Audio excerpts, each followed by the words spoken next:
All right. Good evening. Tonight is going to be a good one. It's going to be just us. It's okay. We're going to bring the folks back. We're going to bring folks back. But tonight is going to be more of a little bit of a history lesson. So, welcome to the Real Precious Network. Thank you guys so much for being here. Tonight, we're going to be talking about the history of adoption and parts of its history. I don't want to say the origin of where adoption started. However, this is something very important to the history of adoption. So I have a few videos tonight. We're going to get into it. We'll probably be about an hour and a half. We'll see. We'll see where the show goes. But welcome. Definitely hit the like button as you come in.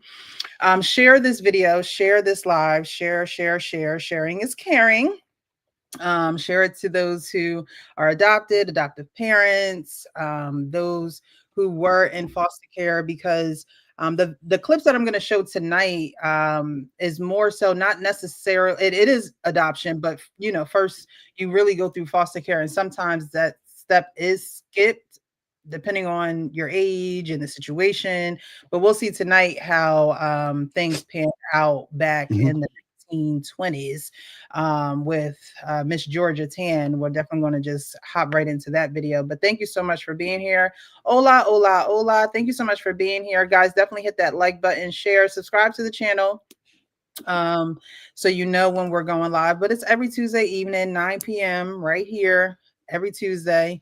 It's been a busy couple of weeks, and so I didn't want to cancel our show. I did cancel my Wednesday show for last week and this week, so I could get some things done. I didn't want to not have the bandwidth or do it and be tired.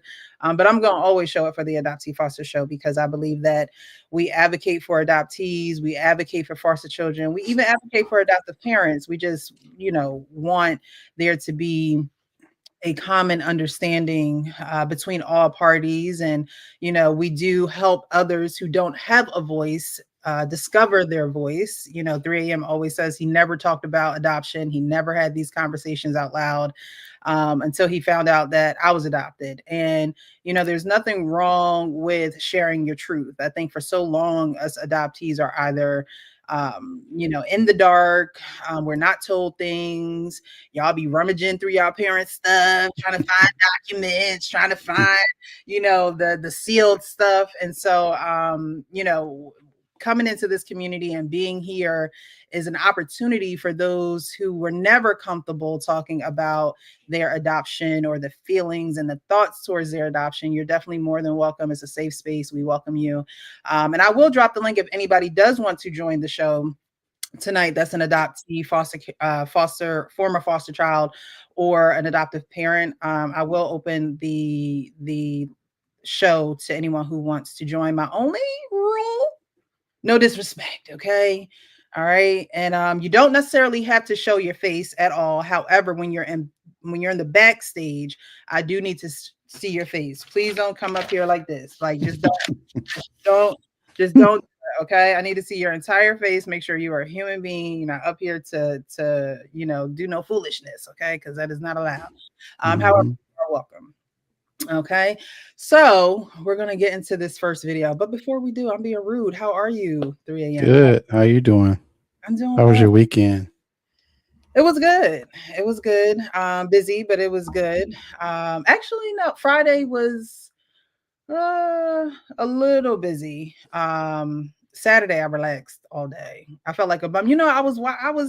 I was stuck to my couch because I was watching Polygamous, the Polygamous on I that. heard about. I've been seeing about that show on my Yeah, friends man. list. Let me Let tell you something. May that never ever find me. Ever. Ever. All right. I'd rather live underneath a rock next to a train station or something than rather be caught up in that. But yeah, it was 22 episodes, and I was just like, you know what? I'm just gonna do it. And yeah. You watch all 22? I did. It was a 2-day process. It wasn't all of that. It was a 2-day process, but I did watch all 22, and that is I could see why it's going number one, on Netflix. especially in South Africa. That's where they first, showed it or aired it, and then it was available to us. But my thing is, and then we're going to get to the stuff. But my thing is, I see a lot of clips now because Big Brother is watching. So no matter what you watch, you then see, in your feed and Mm-hmm. media and stuff like that. And these folks are speaking good old English. I'm like, so they had the African, they were speaking their language, but had the American subtitles. I was like, okay, if they're gonna show it to their audience, I can understand that. But I'm like, but it wasn't too bad because I usually don't watch movies where they speak in another language and then they have the English. I'm like, I don't, but it captured my attention. All right. So tonight we're going to talk about Georgia Tann. I'm going to put this video up and then I'm going to give you a little bit more history than what this woman in this clip is giving. But we're going to get into it.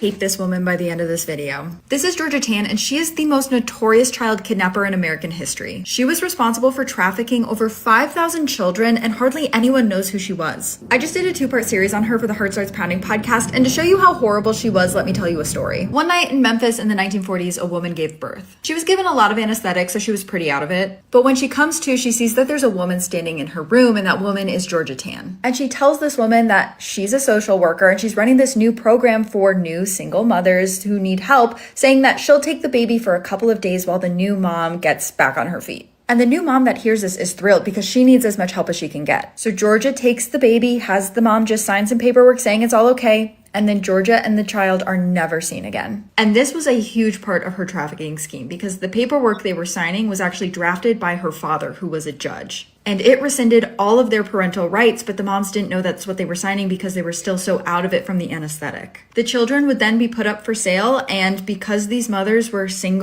You see this newspaper clipping, 3 a.m.? That's how they were put up for sale. Remember you asked me like, hey, were you ever in the newspaper? I'm like, I don't think so. So I am still searching for that clip. So I don't know if it was the Detroit News or if it was the Free Press or like another local newspaper, but I seen this clip when I was a kid. My mother had built like a scrapbook for me and it had that picture in it, and it has the story of me looking to get adopted. So when I was in Detroit, I didn't get a chance to go to the library because, a lot of, I don't know about where, like in New Jersey. So like a lot of the stuff is still, it's on microfilm. So you can't just like search for, it's not digitally available. So I think I'm going to have to write them a letter to see if they can actually find it because they charge like, I don't know, they charge like 20 some dollars an hour to search for it. Yeah, it's crazy. A billion years to try and get what? $20 an hour. Yeah. So they put them in a newspaper Mhm. and advertise these babies to be being eligible for adoption. Single and poor, oftentimes no one wanted to help them. I know it sounds like it's straight out of a horror movie, but a lot of people were affected by this. I mean, even Ric Flair was one of the trafficked children. There is a lot more to this story. And I had been meaning, did I send you that video? He was on Club Shay Shay talking about this. He didn't go into detail about the trafficking, but he did mention it. And I was meaning to send you um, that episode from Club Shay Shay. I don't know if you're into wrestling, but you know Ric Flair is, right? Yeah, but I'm not into wrestling, but Yeah. I've heard the name before. Okay. Yeah. So we were talking about it, and then I had ran across that interview with him on Club Shay Shay. Like I said, he didn't get into like the trafficking part, but he did mention it, but he didn't really like go into it. So I just thought that was interesting that I ran across that. I saw it a little earlier. I'm trying to find it. Um, but yes, he was one of the children who was a victim of this scheme, Hmm. this, pretty much trafficking of children. And, he pretty much says like a family member reached out to him and he didn't want any parts. He thought he was looking for money. I believe it was his brother. Hmm. Um, and so that's, pretty much how the clip ended. I'm gonna see if I can get it here. But yes, he definitely was a victim of this child trafficking uh Yeah. So activity. let me just provide a little history. So when I was doing some research on her, I was baffled actually. Mm, She was very bold. yeah, Like that clip you show where she walks up to the lady in the hospital and says, "I can help you."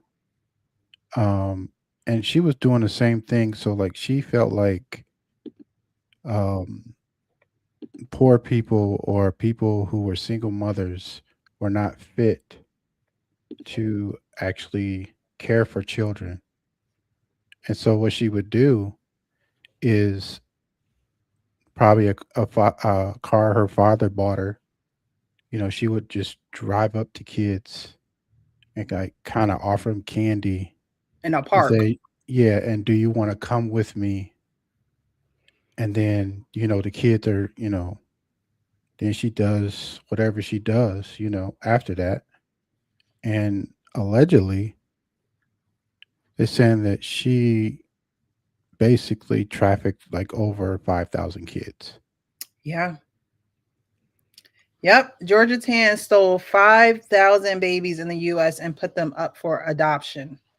She did this between the 1920s and 1950s. She was Hmm. the head of a state backed adoption agency in Tennessee and stole babies from poor mothers.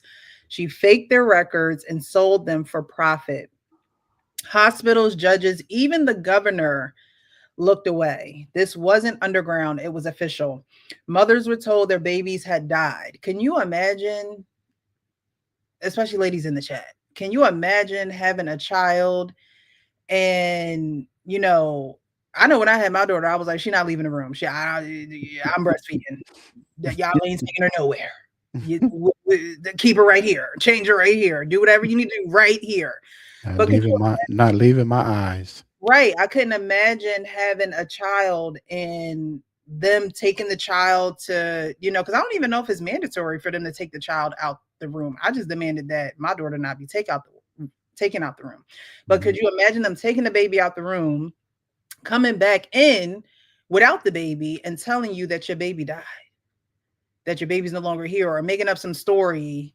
I'm sure the baby comes out crying, right? You have to experience that part. But yeah, she told them that their babies had died. Others were coerced or tricked into signing papers. So they're coming out of whether it's a C-section procedure or maybe you had an epidural and you're still, having the excitement and the adrenaline rush of actually Hmm. having a baby, because that is a lot on a woman's body, and being offered paperwork right there in the room, and not really knowing what you're signing. This is why it's so important to have people advocate for you. It's important for you not to go to a hospital alone. I just saw a video where they gave the guy the bill before he even left the hospital. I'm like, well, now I know they ask you for your life history, while you're in there. I mean, your Hmm. leg could be falling off and they on the side of the bed, like, and do you have your insurance card? It's important for you to be knowledgeable. And if you're not knowledgeable, go with someone who is very knowledgeable. Like I said, when I had my daughter, it was hard for me to look to my mom for any type of advice or any type of be careful for this or be careful, because my mom couldn't have kids. And so I did have someone else in the room who was an experienced mother, and she helped other young ladies, Hmm. um, with and support them throughout their delivery. But Georgia Tann, she coerced and tricked the mothers into signing papers. And some children were taken right off porches or playgrounds, like you were just talking about. 3 a.m. She would just ride up to them and see them in a park and try to talk to them and coerce them to get in the car with her. Adoptive parents paid between $500 and $5,000 per child. Babies were renamed and their files were destroyed. Most were never reunited with their real families, like Ric Flair. Trans clients included celebrities and politicians. Even Joe Crawford adopted through her. Some didn't know the truth, and others did. Inside the home, kids were abused and neglected. Over 500 children died. Many were buried in unmarked graves. Can you imagine? Tann had protection. Judge Camille Kelly approved nearly all of her adoptions. She had ties to the Tennessee governor and faced no oversight. By 1950, the truth had came out. And so by that time, Georgia Tann was dying of cancer. And so she never was charged. They had just started the paperwork to charge her, and she died of cancer, and she was never arrested and pretty much died a free woman. Survivors still search for answers. Many will never know their real names. They'll never know their real birth dates or families. Entire lives were erased. This was one of America's largest scandals, run by states and hidden for decades. It didn't happen in the shadows. It happened in broad daylight. And thousands are still living with the aftermath. So, between 1920 and 1950, this is what was going on with children in hospitals. People, and she was a caseworker. Like, that was her profession. That's what she did. Yeah, she actually got fired from one of the places she was working because she was trying to take over the place. And that's actually what she did in the next role that she got. She actually promoted herself to director of the social services. And that's when she came up with this elaborate scheme to start to try to, traffic all of these babies. And I think they just stumbled across this by habit, by mistake, actually, to be honest. Mm-hmm. Um, and when they dug into it, you know, they were, I'm sure they were just like, what the heck, you know?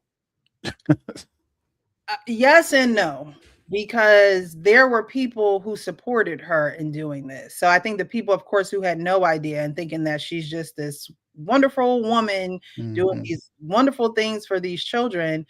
And in all reality, she was stealing them, she was trafficking them, she was erasing their history, she was lying to parents, telling them that their children had died. Hmm. So, I, it's wild that when they started filing paperwork against her, it's like, sometimes I hate to say it like this, but sometimes the Lord going to circle the block. Okay, you don't have to do nothing. Yes, it was in Tennessee. However, it happened all over the place. And what's sad about this is that it is still happening. This is not something that just stopped in 1950. This is something that continues to happen. You have women in the hospital giving birth. I have countless of videos. I was like, which one do I show? Like, which one do I put up there? Because there are countless of videos of women being in the hospital and CPS and police officers in the room snatching babies from their arms. Let me see if I don't have this video up in the background here, but let me see if I can. Let me see if I have this particular one. Okay. For those who just joined, thank you so much for being here. Thank you, thank you, thank you. I'm gonna put this video up because it gives more in depth of it not just being in Tennessee, but other places as well. She sold these babies. So this originated, in Tennessee. However, she sold the babies to a lot of families in New York as well as California. And so, far from where they originally were. States are taking children, giving them to somebody else for money that they get from the federal government. That means that all 50 states are involved in government subsidized child trafficking. All 50 states, not just a couple, not just a little sprinkle, all of them. It's a ring. It is the largest and most pervasive child trafficking ring in the history of the world by sheer money and numbers. Children are seized unnecessarily from their families due to the federal aid. Look at the way he yanked the baby. Like you wouldn't even know a baby was in the way he yanked the baby from her arm. Entitled the Adoption and Safe Families Act. It was put into law in 1997 by Bill and Hillary Clinton, and I said it that was the year I was adopted, child. That way on purpose. And it is a law that literally steals money from the Social Security Fund and gives this money to the states in order to incentivize them to kidnap babies. To receive the adoption incentive. Yes.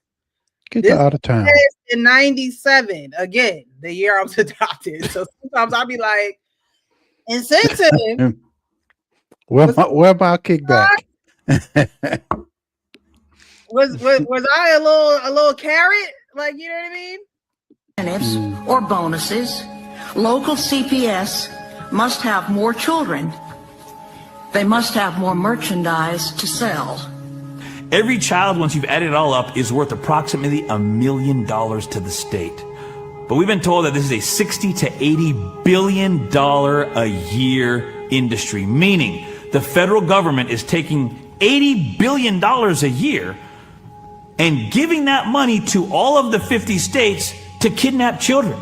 Parents are victimized by the system that makes a profit for holding children longer and bonuses for not returning children to their. So they got bonuses if there was no reunification. We all know, and if you don't know, the goal of foster care is for the children to actually go back to their parents. The parents are supposed to go through, or the mom is supposed to go through, maybe a home aid.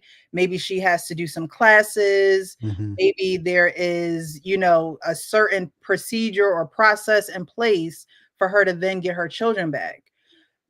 However, on the other side of things, her children are in a system that actually incentivizes, that actually gives bonuses to the state if those children are never returned to their home. So is reunification really the goal of foster care? No. Parents. But their own statistics state that 83% of all children who are taken by CPS, Child Protective Services, are for unsubstantiated allegations, meaning never should it have happened in the first place. So that imagine anything else in the world where you get it wrong 83% of the time and you admit it, but you just keep doing it. You get it wrong 83% of the time.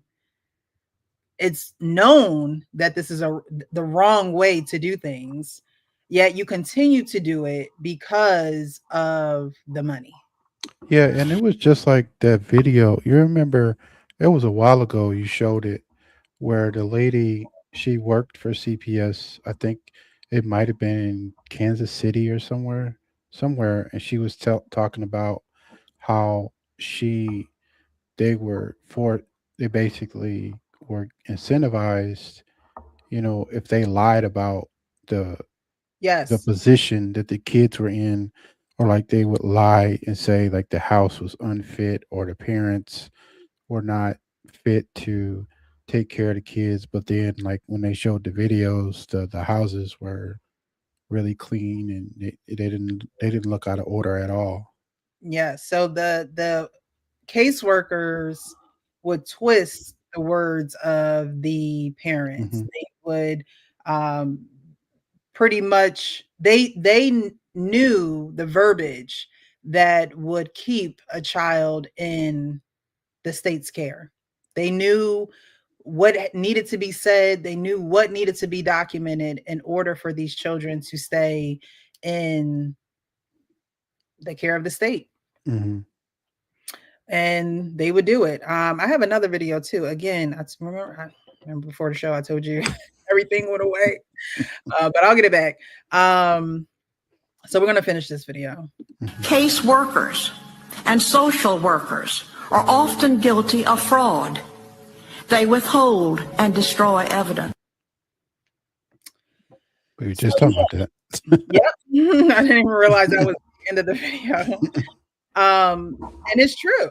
It is very, very true. It's funny. My sister and I were talking between yesterday, today. We've just kind of been brainstorming and going through some things, but she was saying how she's like, I want to work with the kids because of what I've been through and da da da da. I was like, sis, you might think you want to do that. You could still do that, and I thought I wanted to do that. I was going back to school for my master's in social work. I was in the classes and everything, online classes. And then I said, you know what? I don't want to do this, because the way that we care and our passion towards this, because we lived it firsthand, knowing who we are and how we would care for the children and how we would empathize because we've been there before, knowing that, but also knowing corporate America, and corporate America is about quotas, period. I get fired right away. Numbers. About quotas, numbers, deadlines. They don't care about the feelings. They don't care about the psychological abuse, the emotional abuse, physical abuse that these kids go through. They don't care. They really don't care about any of that, right? As if they're out of one home, they're immediately put into another home. So I sometimes wonder about the screening that a lot of foster parents go through and how extensive it is, because you hear so many horror stories about children in foster care. We had I had read like they're not even required to do a follow-up after the adoption is completed. Who's not required to do a follow-up? The social worker. Well, I'm not sure if that's true, but I mean, it could be. It could be. I honestly, it's one of those when my case is closed, again, you're a caseworker, meaning a lot of caseworkers come in and they have desk full of piles stacked high, right? And so their thought is not, oh, let me go through this case. Let me really see what's going on. Their thought is, all right, this file is moved from the need to get done file to the done file. And now we're going on to the next thing. We're going on to the next folder. I feel sometimes is like that with court cases and public defenders and things of that nature, where you have so many cases that you really you don't have any time to empathize or sympathize, or your feelings really don't matter in the situation. It's getting the job done, and what's going to get the job done. Is it a emergency home? Is it me taking this child from my backseat and putting them in your living room? What exactly is going to get the job done? And I think in a lot of cases, getting the job done is not all that needs to be done. These kids need more than just being transported from house to house to house to house with a black trash bag. They need more than that. I wanted to show this next video because you'll see the actual how children actually respond to being taken away from their home. Because in the adult's mind, we're taking you from one home and we're putting you in another, and everything is supposed to be fine. Your well-being is going to be fine. Your physical environment is going to be fine. However, they do not take into account the emotional turmoil that a child goes throughout this process, especially if reunification is not happening. That means that child is either staying in that foster home for a little while longer, because we know foster care is a temporary placement before a child either goes to another foster care home or they are adopted. So it says Malika and Zayaya, I hope I'm saying that right, Robinson were never abused until they were kidnapped by the county of San Diego. And just look at the district, look at both children, but obviously the first child here is crying, but you could just see how the other child is totally detached. We'll see you soon. Sure.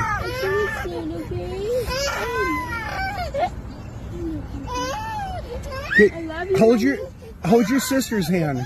Malika, can you hold her hand? Malika, like, no, I don't want to be here either. Like, no. But you see how emotionally detached. And honestly, it's a depiction of foster children, even adopted children. You may have one child that's emotionally going buck wild. Like, you gonna hear me, you gonna see me, you're gonna know that I'm in some type of distress. And then you have another child who is distressed too, but they're keeping it all inside. And remember when Julie was here, the trauma-informed adoption coach, right? She was here.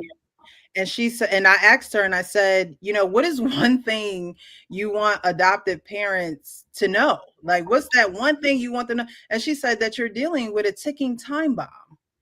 That girl all the way over by the window in that car seat that didn't want to hold her sister's hand, she's going to be a ticking time bomb at some point or another. And 1 minute it's just going to, like you say, it's just going to come out in some form or fashion. It may not be crying. It may not be, you know, it may be some kind of, you know, situation that arises, and then, you know, it might not be until 5 years from now. You know, it might be simple. It might be, she might be going into a store and her parent goes out in front of her and leaves her in the store. It could be something that triggers the thought of being left, or the thought of being abandoned, or the thought of having there to be distance between your loved one and yourself. I remember one time, I was triggered. Okay. I remember one time after we got adopted, it was me, my mom, and my brother, and I'll never forget. My mom had this white Nissan Stanza with the seatbelt that goes like it, right?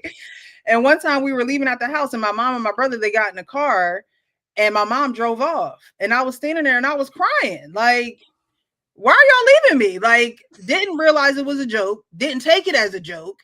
It was just like, don't like this ain't funny. It's not funny. I already told y'all to send me back. Like, come on, stop giving me a reason. Like, don't give me a reason. But it's things like that that will trigger that separation anxiety, because again, Julie talked about how, and you know, we hear this a lot in the adoption community, how the body keeps score. So while that little girl may not have any words to put towards what's going on in this very moment, her body is definitely going to live in that gut. Like she was saying, is going to live in your gut. No. I know, Mama. I know, it's okay. It's fine. I'll see you Tuesday. I'll see you Tuesday. We'll see you tomorrow. Oh, she's crying. See you tomorrow. She want that orange juice? She does, but she can't have it. It's heartbreaking. It says, does it look like a family that must be terminated? You know, they are very loving. They're loving up on the baby, but it has to be hard for them too, to know that 2 of their children are being taken away. And now they have to have visitation as if they're the you know, they're not the birth family.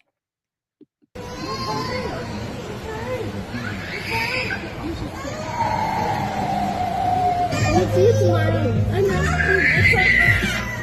The County of San Diego Child and Family Wellbeing thinks so, because they are being exposed for their abuse and being a child trafficking network. So now we're going to expose you, and you're going to just keep our kids. Don't leave yourself, baby.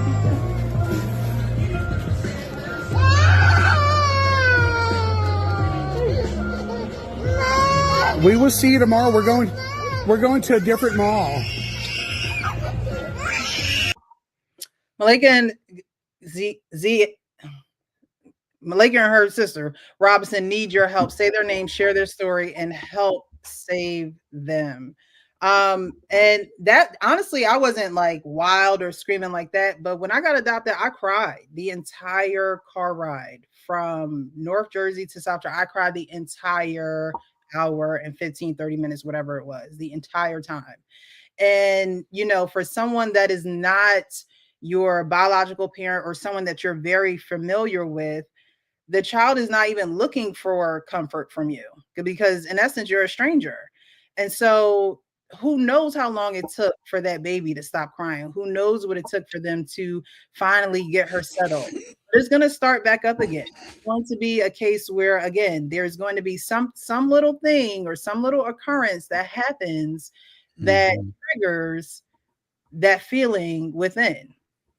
And then her sister, again, she's a ticking time bomb. She's going to have something that triggers her as well. And that's why therapy, is so important. That's why I feel like we should have lifelong therapy, because look how young they are. They're going to remember that. Their body is going to remember that. And they're not going to understand why they may be distant from others. They're not going to understand why they don't feel like they fit in. They're not going to understand that. Their parents are never going to forget that, especially if they never made it back to their parents. I don't know how old that story is, but who knows if the parents ever got help. It seems like when you are when you have a case in Child Protective Services, CPS, Child Welfare Service, whatever it is called in your state, it's almost like you're in, the jaws of a whale. Like you can't get out of it. It's hard for you to defend your name when people are able to lie, when people are able to twist the truth.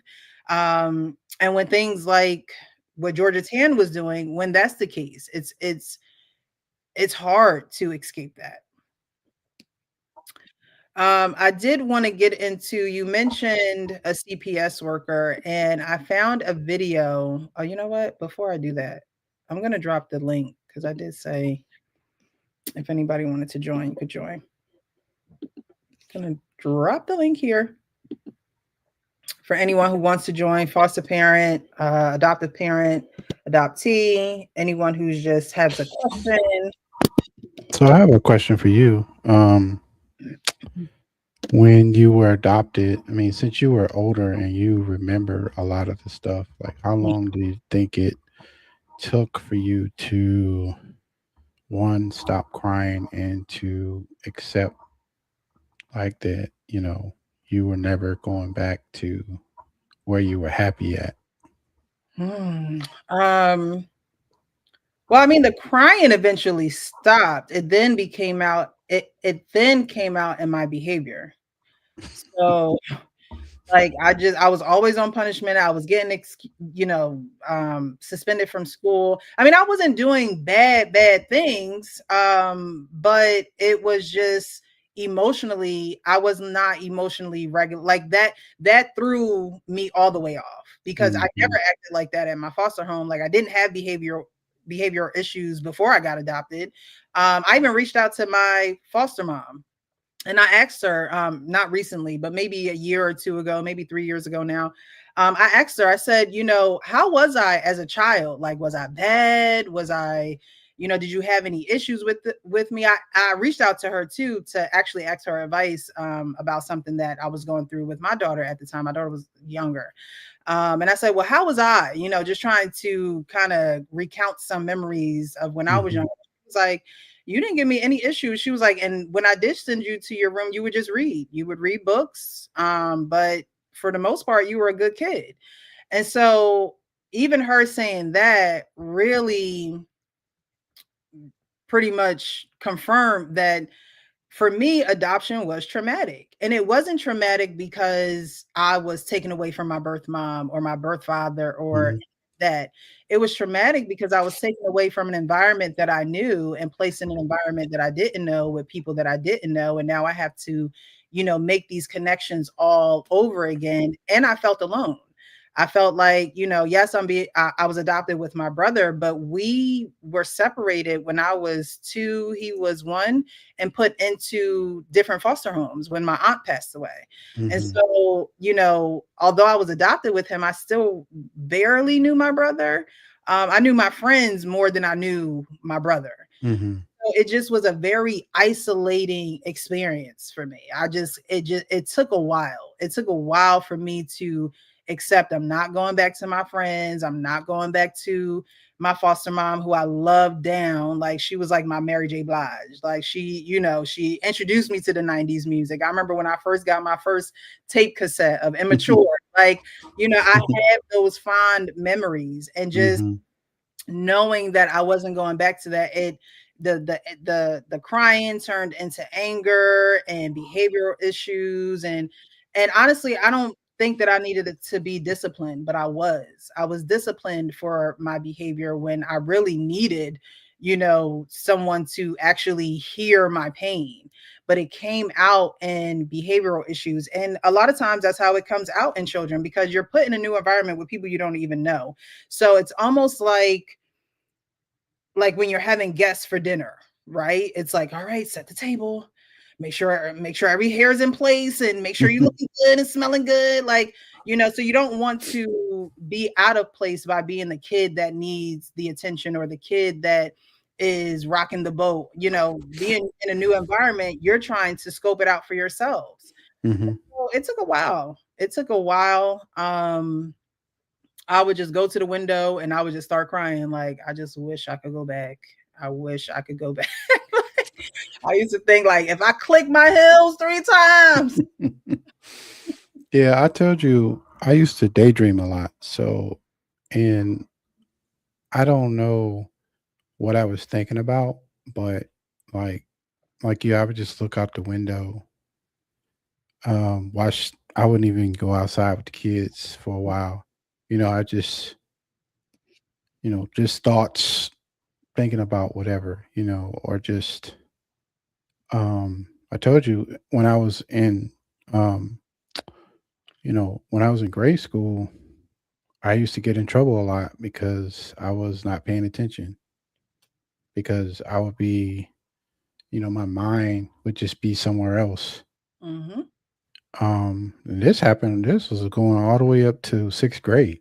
You know, so um, I was just curious about what you know when you say your behavior. Like, were you talking back to your parents, or were you just not Um, responding the way that they was hoping that you would respond, or the way that they, yeah, so sometimes people, when you respond a certain way, it's not how they want it. It's not how they want to receive it. mhm. But was that what your parents was interpreting? Basically, is how you were basically responding to certain things. Probably. I probably had a slick mouth. I was thirsty. Um, Probably. that was because I really don't honestly. I'm the way that my mind works. If it's been a while, like you would, my mind doesn't even register in it happening. Certain things, not everything, but certain things. But more so, I didn't connect with my adopted parents right away. Hmm. And just told you why. I had a bond. I had that Yeah. foundation in my world, in my child world. I had that, and it was broken. It was taken away from me, and I didn't want to associate myself with anything else. It was hard for me to attach myself to people that I didn't know. Like I said, in Jersey City, I had my friends, and so when we got here, it was like I didn't have anyone to turn to. I didn't have anyone to hang out with. Then on top of that, my parents were really strict, so it felt extra isolating because I came Hmm. from an environment where we would go to this corner store, we would go to that corner store, we was at this friend's house, we was at, and nothing happened to us. We was in the hood. All right. I ain't gonna lie to you. We was in the hood. But it still was everyone just took care of everyone. And it just I just felt isolated by myself, couldn't really express myself. I would write, I would read. That's always been my go-to. That I don't think that'll ever change. But definitely probably attitude problems. I remember one time being in school and we was in a before school program. So this was like a program that you know sat in before you went to school, because my dad went to work in the morning, my mom worked at night, and so my dad would drop us off at the before school program. My mom would get her rest throughout the day, and then she would pick us up later on. And then my mom was always late every day, picking us up every single day. That worked my nerves too. Like Jesus, like we already going through a lot. Please pick us up on time. But I remember being in that program, and I was fourth grade when I got adopted, so we were still at Pennypackers, so it probably was like fourth, fifth grade. So it was very early on in the adoption, right? And so they were telling everybody to be quiet or settle down, and I think I was still talking to my friends, and they was like, you better settle down or be quiet before we call the principal on you, right? And I was like, I don't care, you can call him. And they was like, well, you should say that to his face. When I said I don't care, you call, I'm not scared of his black behind. That's what I said out my mouth. Okay, I said I'm not scared of his black. Jesus, Lord help me, what was I going through, Lord? So so they was like, oh well, we gonna call him down here. And they said, we're gonna call him down here, and we want you to say it to his face. So he came down, and I said, I'm not scared of your black behind. Suspended. I was suspended. Saw my mom white stands that come up to the school again. I'm like, Lord. But that you know, again, I did need help with my mouth. So that, you know, I'm not gonna lie, I did need help with that, because like I said, when I went to therapy, it was just like I would just say whatever, like, you know. But that's one thing I do remember. I remember one time I got suspended for fighting, and I wasn't even trying to fight nobody. It was like I was just pushed into a fight. And I'm like, how did I get here? Like, how in the world did I just get pushed? Because I was a girl from North Jersey, and I whipped that girl. I was like, well, y'all want to see a fight? You want to see a fight? And they saw a fight. And I'll never forget when we moved to the town over, there was somebody that went to that elementary school. His name was Julian. I'll never forget. And he came to school. He said, Michelle, remember when you whipped Amber's ass? I said, let's leave the past behind us, okay? Let's leave the past behind us. I'm a changed person, but yes, I do remember. I said, I didn't even do nothing. They just pushed me in to the crowd, and the next thing you know is a whole crowd around us. But that's what happens. You know, those behavioral kinks got to be worked out. They have to be. And again, I don't think that it all deserves discipline. I was always disciplined. Like, it was just like, yeah, no. Ain't no talking. There's no soft parenting. You're on punishment. You getting a whooping. And I didn't receive that well, because I don't remember getting whoopings when I was in foster care. I remember, you know, being sent to my room, but it was never no physical, you know, where I felt like I didn't like you after you disciplined me. Like, you know what I mean? But that was the kind of home that I grew up in, and that didn't help either, because, you know, you need a mixture of things when you're adopted. You can't just discipline. There has to be conversations. There has to be, again, you have to hold space for your children to have these emotions. You have to be good judges of character of how to deal with your children. And if you don't know how, then you shouldn't rely on how you were raised, because I hate to say it, we didn't come from you. Like, you know what I mean? We didn't come from this lineage.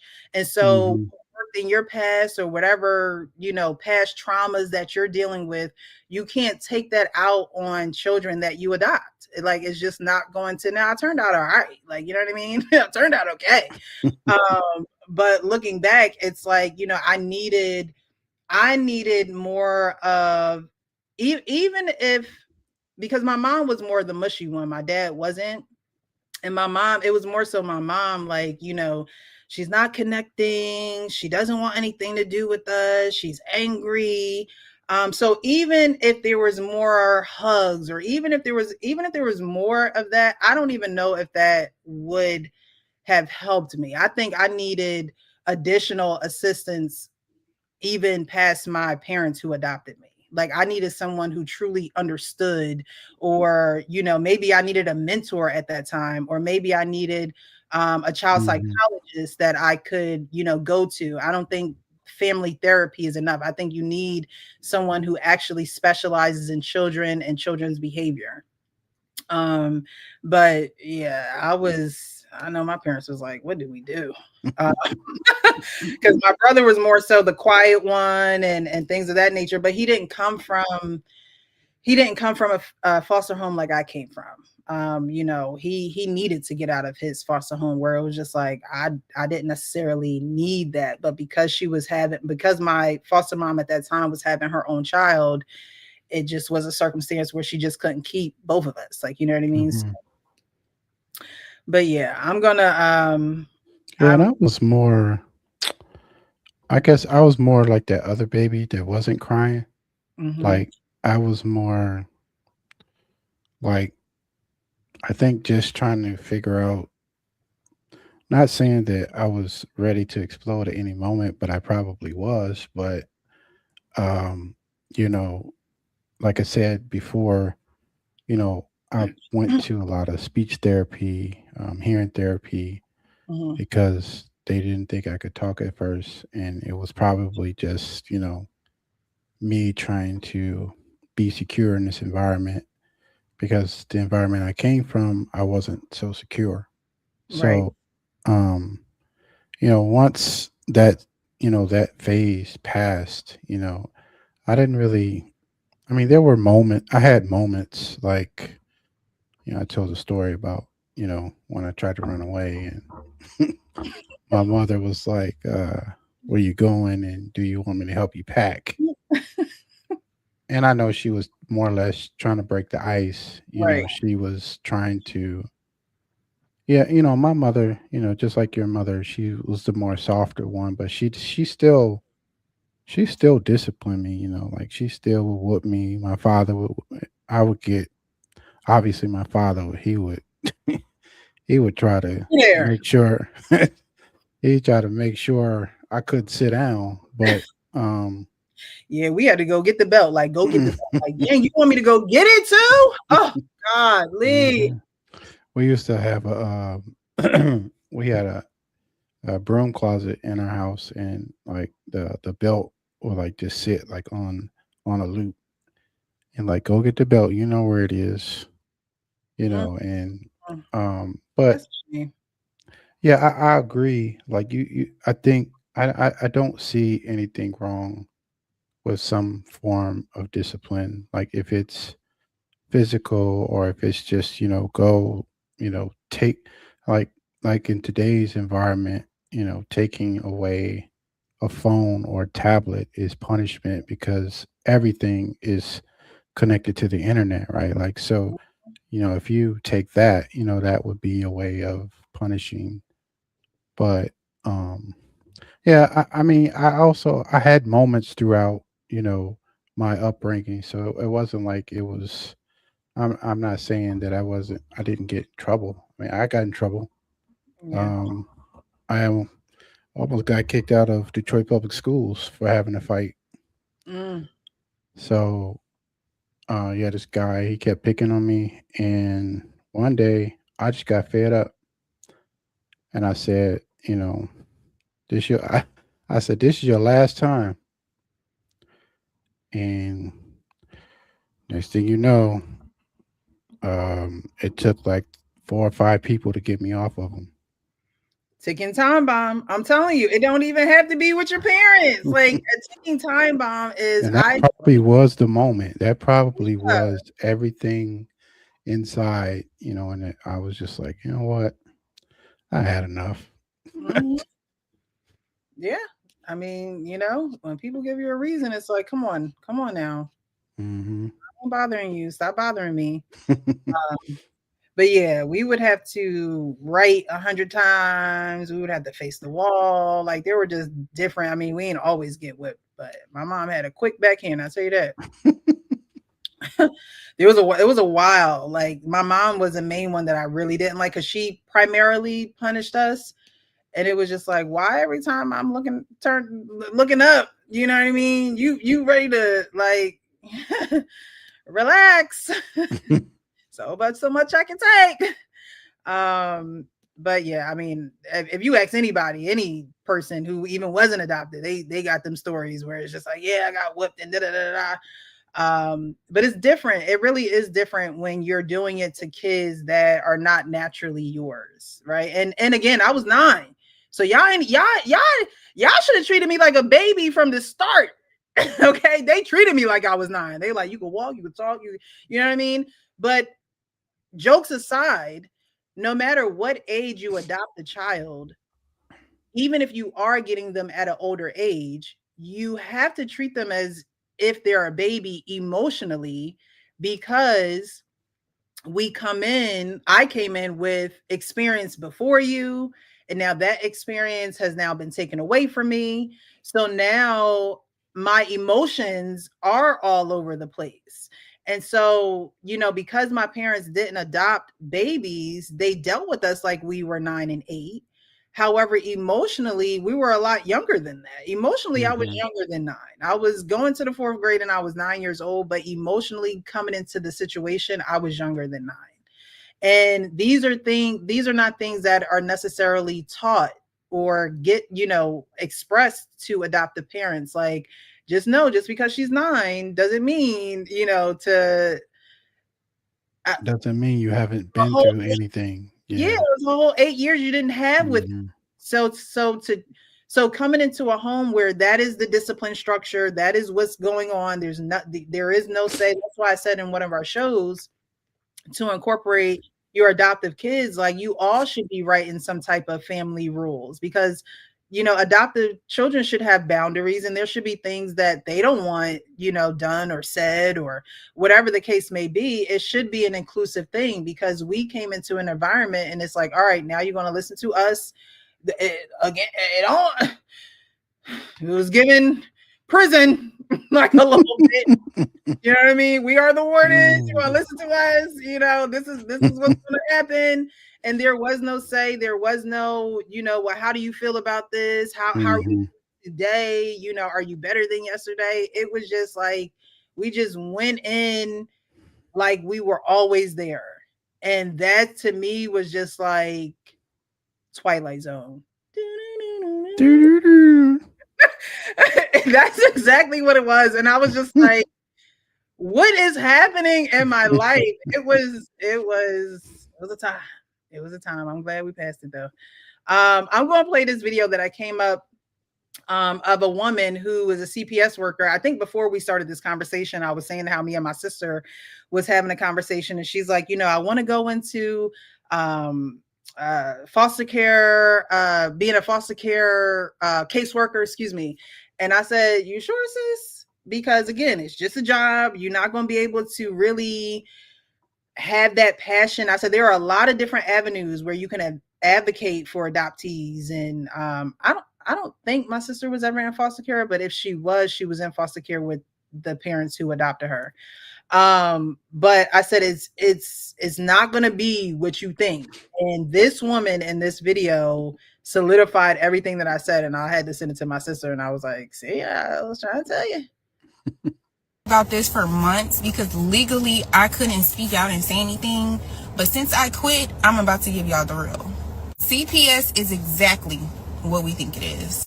I also have my own theories about this whole foster care CPS shit, but I'm scared to even speak on that. Growing up, you would always hear people say, I feel like she said she was scared to speak on it because it's a trafficking ring. Yeah, that's why. Hey, CPS ain't shit, or they would be talking about CPS in movies like CPS is just the worst. When I tell y'all they were not lying, they were not lying. Now, I can't speak for every state. I can only speak for the state I worked in. I really don't even know where to start, but I started working for CPS and I'm so excited. I've never been this excited for a job before. Like when I got the email that I had an interview, whatever, when I got the email that I got the job, I was crying. Like, I really felt like, I'm going to be able to make a difference, because me and my siblings were physically and verbally abused. So to me, it just meant something to me to be able to be put in a position where I could help kids, families, whatever. But after a while of working with them, it didn't feel good to me. It didn't sit right with me. It felt more so like, fuck the kids, guys. Let's meet these deadlines. That's just what it felt like to me. So I'm gonna give y'all one incident that really was like, made me realize. So I had a 15-year-old on my caseload, and she ended up getting caught doing something, and she got in trouble by her caregiver. She asked her caregiver to call me. So she called me, she's telling me whatever, and in the conversation she says, like, she alludes to the fact that she's going to self-harm. Okay, so at that point, now you gotta go to a mental facility because you're threatening. Yeah.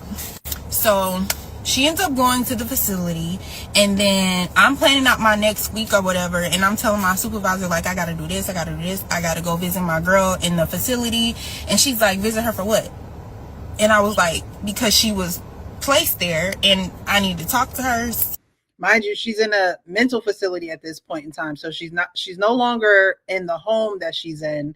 She's at a mental facility, and her caseworker, which is this young lady, says, I want to go see her. I want to go visit her. Caseworker is like, for what? See her, make sure she's good, explain to her why she's here. If she doesn't have, I need to see her. What are you talking about? And she was like, oh no, we have documents to upload. We have documents to do. We have this and this and this to do. Mind you, she was there for a week. So at any point, I could have took 2 hours out of my whatever I had to do to go see her, talk to her, and make sure she was good. She was like, no, you spent a lot of time on that case already. Let's work on something else. What? And I started to realize very quickly that this shit is all about money. It's not about the children. It's not about families. It's about money. And now that I think back to my childhood, like, there were times where CPS came to my school in like elementary, middle school to talk to me, and nothing ever happened. Like, I went home and that was it. Nothing ever became of it. So, from a former caseworker herself, and you hear a lot of caseworkers come out the woodwork saying the same exact thing. When I used to do panels, I used to do a panel with Chantel. I don't know if you know who that is on YouTube, but she has a channel. I want to say Chantel is Jamaican, but don't beat me up, girl, if you see this and you're not Jamaican. I know she's from the island somewhere. Chantel Simone? Yeah. I've seen some of her content. So I used to do panels with her, and I didn't know that she worked for Child Protective Services until I started doing my adoption content way back when. Mm-hmm. And so we had a show with her on, and she would say the same thing. She said she went into it excited, and then after, she said she had to quit. Like, she couldn't even continue to do it because she would get calls at 2-3 in the morning, having a child in the backseat of her car. Jamaican, okay, cool. Woo. She would get calls in the middle of the night. She would have to, the babies would just have on what they had on their backs, and she would have to find a placement for them. There was no room for compassion. There was no room for you to have your feelings towards these children. They were just another number in the system, and they had to be passed along because there were plenty more behind them.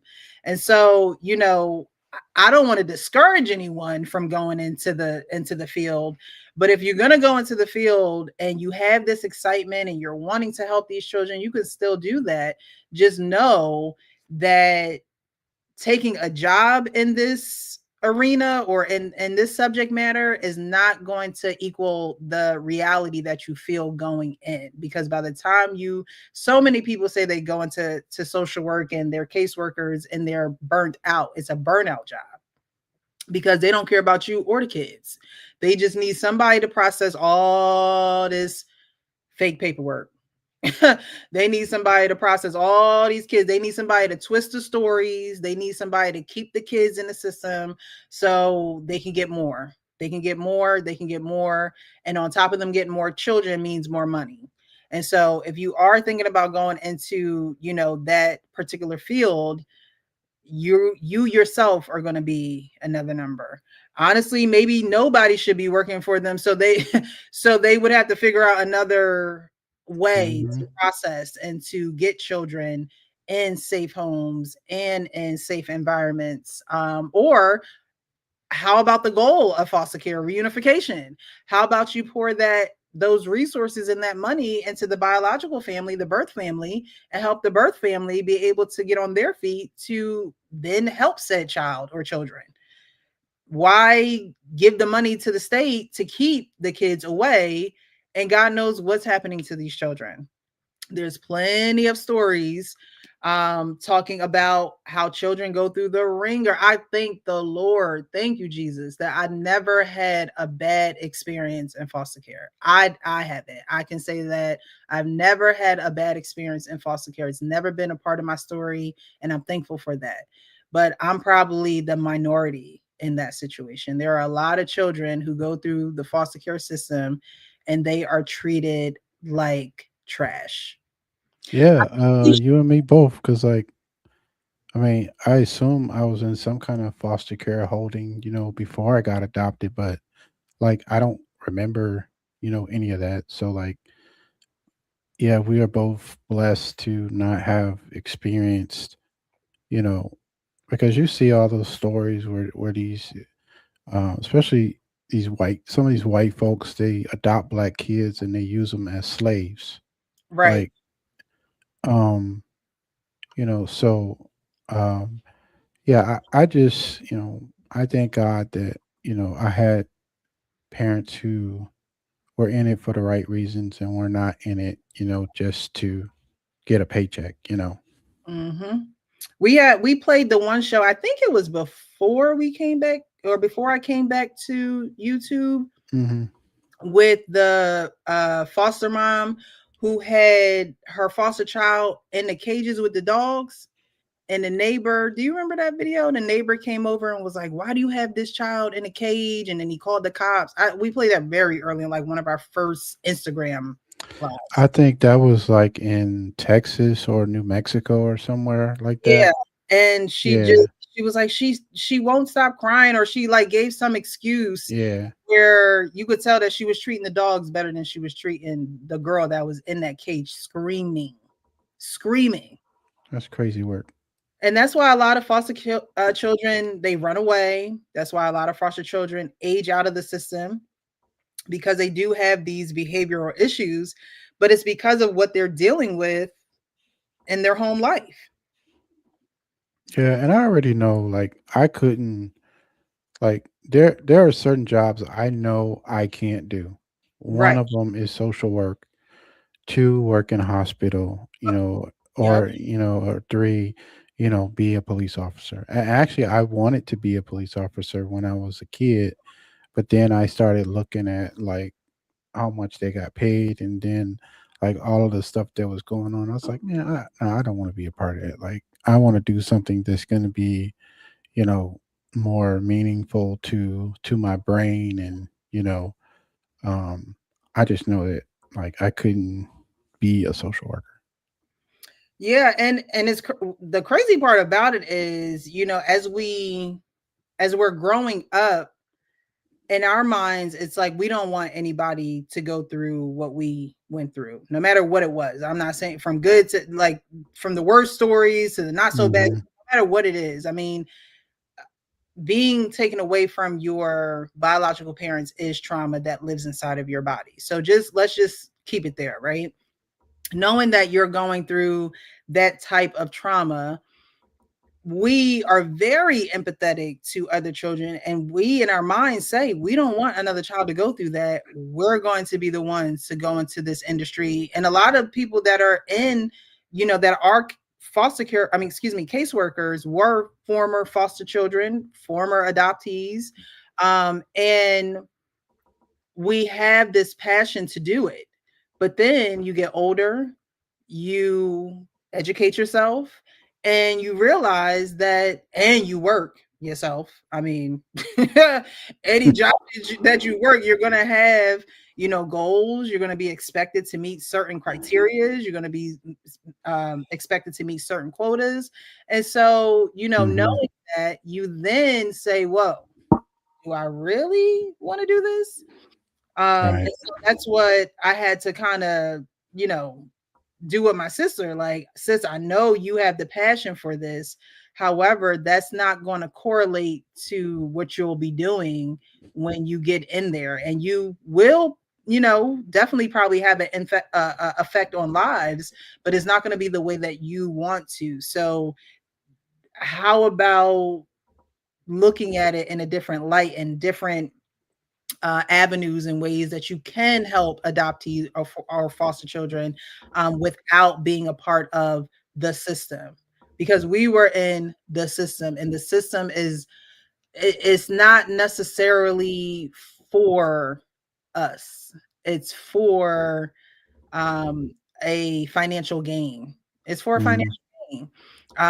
It's for a financial gain for the state. It's for a financial gain for the foster children. It's for a financial gain for adopted parents. Because, I mean, before we came along, there were no dependents to claim on taxes. There was no, now mind you, there is money that is put out because children do cost money. But like you saw in those videos, in 1997, they passed a law saying that we're going to give incentives for you guys to adopt. And we all know what incentives are. It ain't gummy bears. It ain't a trail mix. So, let's use our brains here. It's for that. And whatever child gets placed, you get placed where you place. I just think that more emotional and psychological and mental testing should go into parents who want to adopt. It shouldn't be if you have, just a safe home or a child-proof home. It shouldn't be just because you completed a certain amount of hours. It's like you complete this certain amount of hour of classwork, if you will, and it ain't even no freaking hand-on experience. Like, is it hours around other adoptees? Like, come on. Like, these are the things that adoptees need to speak up on and help change how the process goes. Because what exactly, what are y'all doing in these, 20, 24, 27 hours that's required for you to be an adoptive parent? What exactly are you going over, and how exactly are you being prepped for a child? And I always say that you can't really prep because it is a hands-on experience. But I believe if parents want to adopt children, they should be around those who are adopted. Mm-hmm. They know what could be a possible, topic of conversation, what could be a possible trigger, what could, like, you know what I mean? Like, if you're going to give them hours, give them those type of hours, have them go to group homes, have them be, a mentor to a foster child or an adopted child. Have them be that person that's just sitting there observing, like something in that realm. Because I would love to be a fly on the wall in those classes that they have to take in the mandatory, however many hours. I think it may be different for each state, but I would love to be a fly on the wall to see exactly what's going down during those sessions. Like, what exactly is being learned? What exactly we learn, especially parents who don't have kids at all whatsoever. Yeah, like what are they just watching the video and saying, "Oh, yeah, okay, you got your hours now." Right. Right. So the last video that I'm going to play, and thank you so much to those who are joining. I hope you guys hit the like button. Let me read a couple of these. Coach Chelsea Lynn says you have to be mentally strong to do that. Cannot be me with how sensitive I am towards kids. Yes, I'll be crying at the drop of a dime. Like, hold on. Seriously, because like you, I know what I can and what I can't do. And Mhm. while it sounds good, while it's, you'd be a better person for it to somebody, it's like I couldn't do that. Just like a hospital, I wouldn't be able to stomach a lot of the stuff that comes in and out of those hospitals and administering medicine and shots. Like I that's just not for me. But there are ways you can be impactful and Right. not be in those types of jobs. Like, remember I was telling you about the delegate here in Maryland. He was Hmm. adoptee, and he helped get one of the bills passed. Yeah. So like there are ways that like you don't have to be in social work to actually make an impact. Like you could be like an advocate like we're doing, or you can get involved, volunteer, get into some of those types of things. But like, yeah, I don't think that actually going into social work is really beneficial for anyone, especially if they're not, That's been if through. they can't handle it. Right. And even someone that's been it might make you even more upset with the system that you had to go through, right? Hmm. You'll be able to see things very up close if you subject yourself to that, and it Hmm. might piss you off even more, you know. So yes, there are definitely other programs. One program is called CASA, and it's a program where you can be a mentor to a foster child. I think I mentioned this to you before, but Hmm. I believe every state has it. Just look up CASA. You probably would just have to look up your town, your state. Hmm. But that's one way. You can. I believe you can be a mentor up to a foster child up until the time they either get adopted or they age out of the system. But I'm pretty sure by that time, you would have the consent from the foster child to either stay in their lives or Hmm. on. And I'm pretty sure that, those foster children will want you to stay in their lives, to have someone constant. The purpose of it is to have someone as a constant in their life, someone that they can Hmm. call, someone that they can say, hey, can you come here? Or someone that you can take to the movies or, just spend time with and just be that mentor. So there definitely are other avenues that you can go down without having to attach yourself to this child trafficking system. Yeah, because you will lose.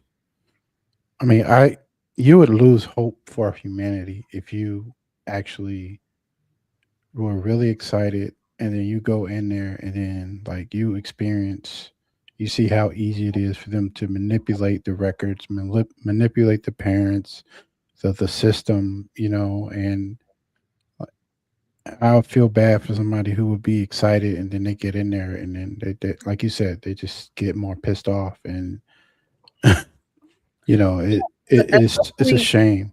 at some point, you're going to be the one that's expected to manipulate and twist and coerce, Hmm. or Hmm.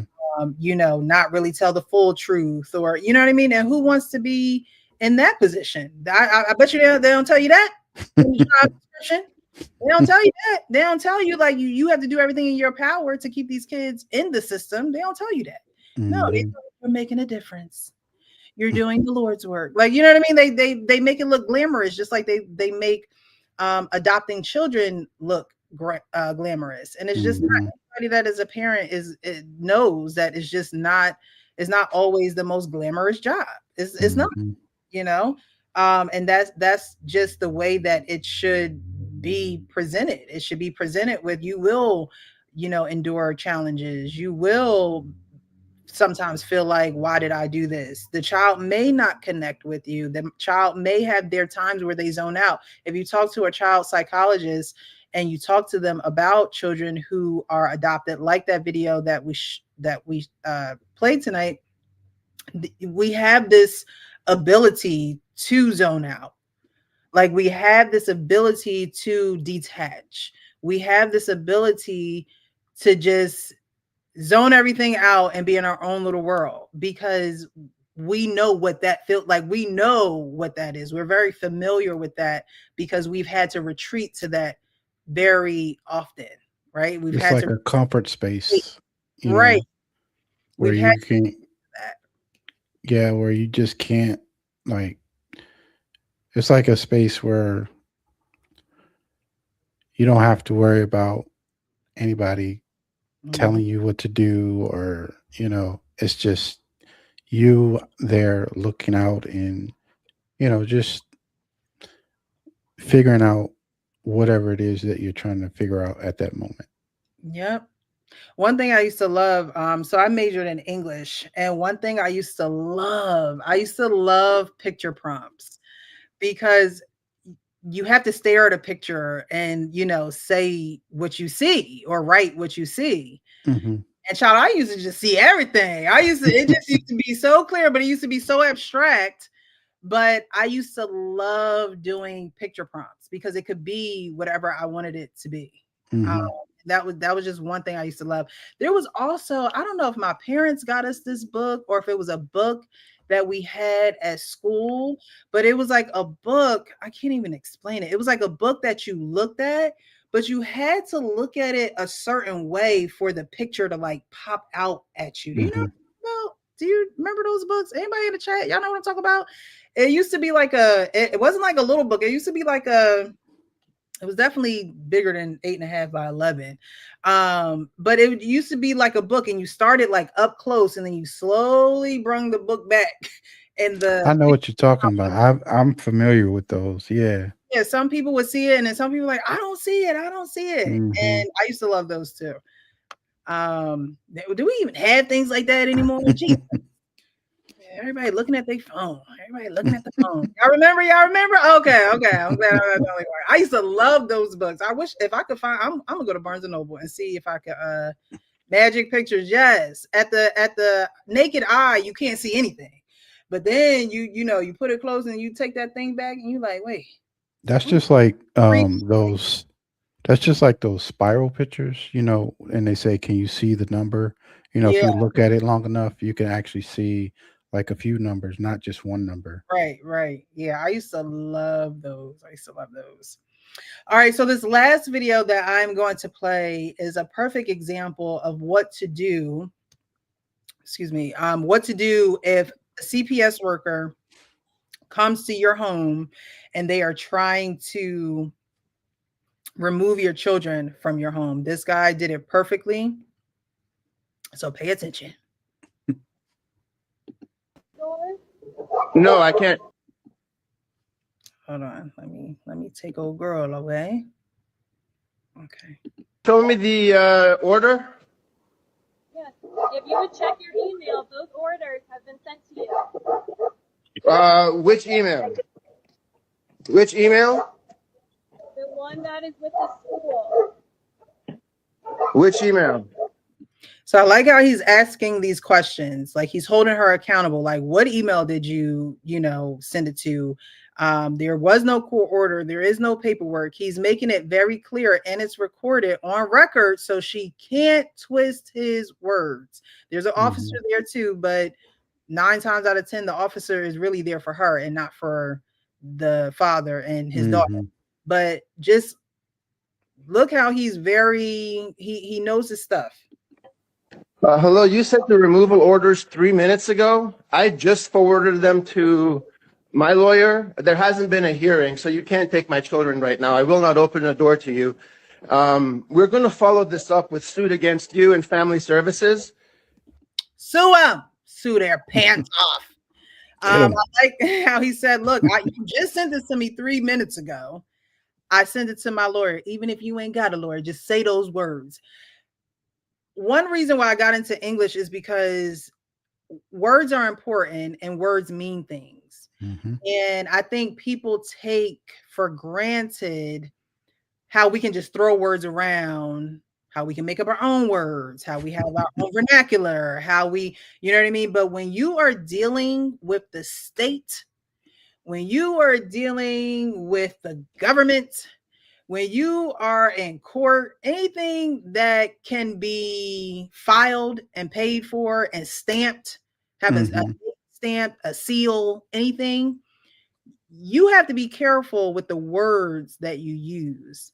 And he was very careful with the words that he used, but also very proactive with the words that he used as well, because you should know, if you don't know by now, we've been saying it, that they will twist your words. So using very clear and concise words is to your benefit, to your advantage.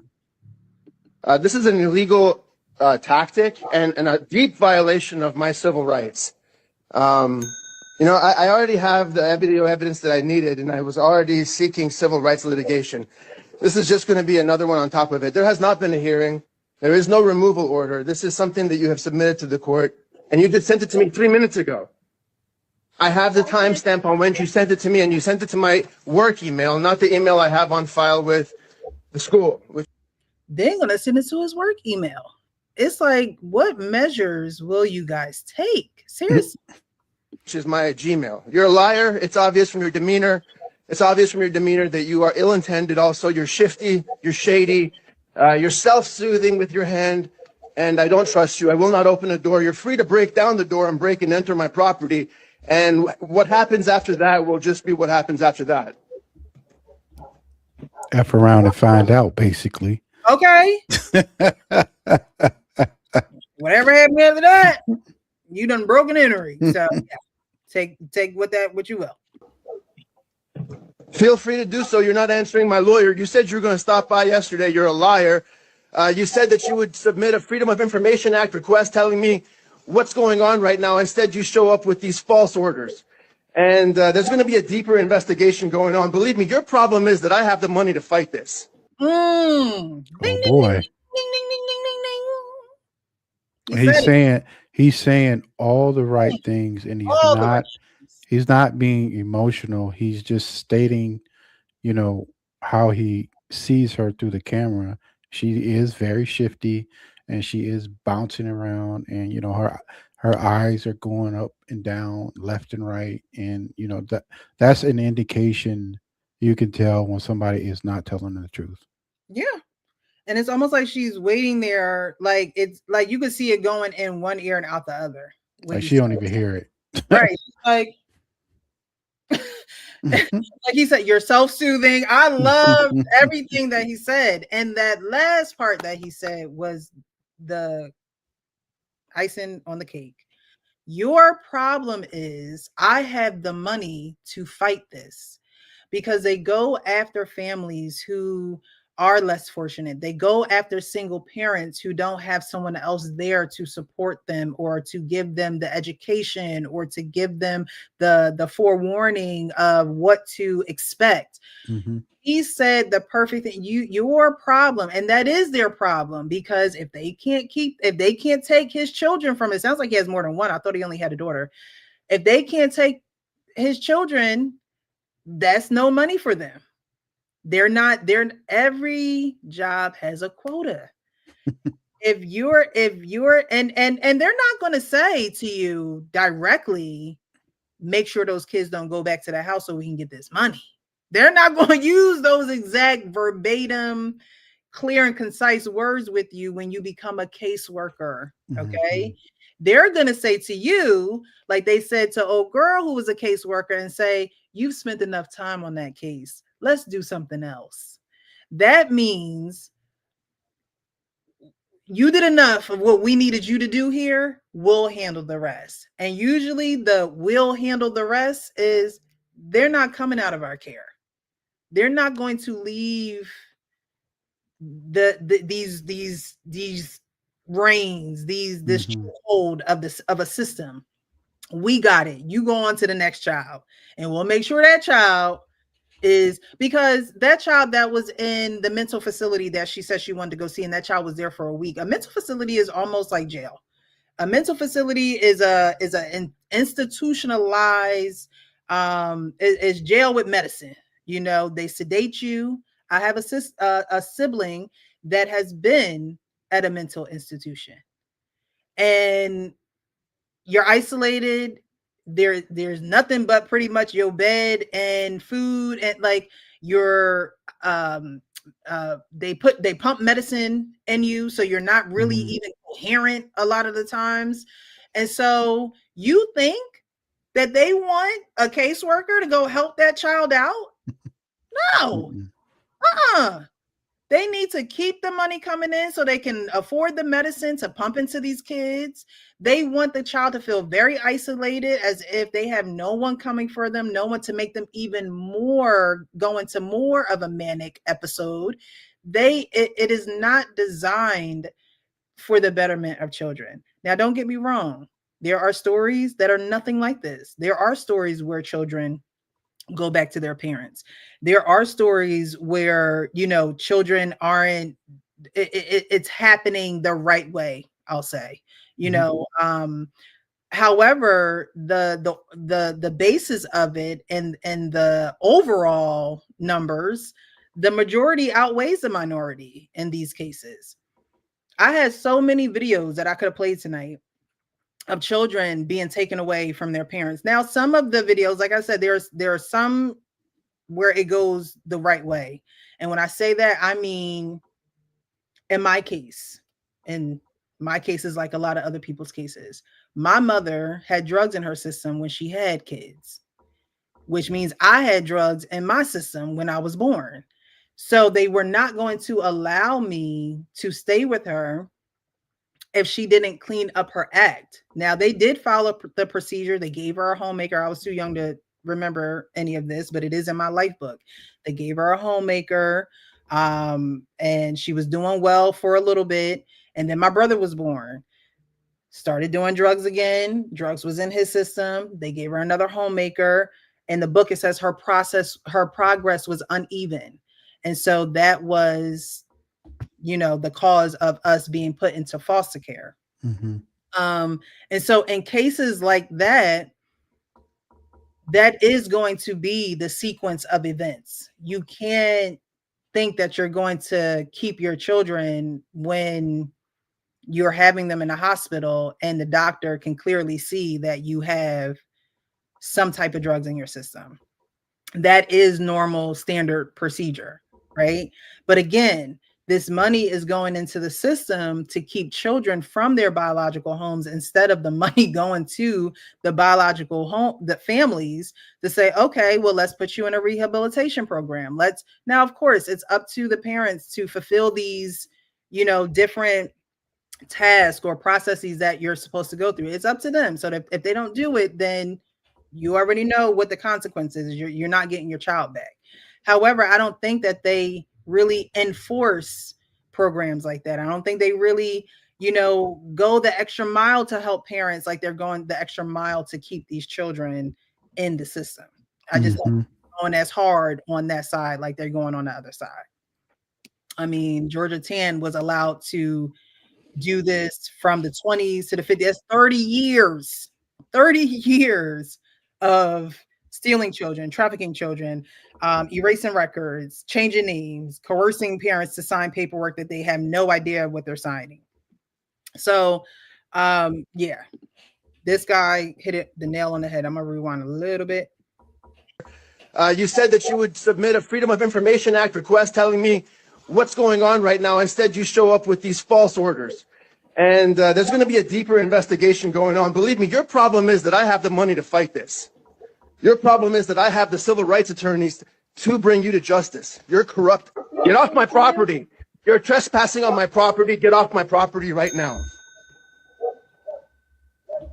Get off my property right now.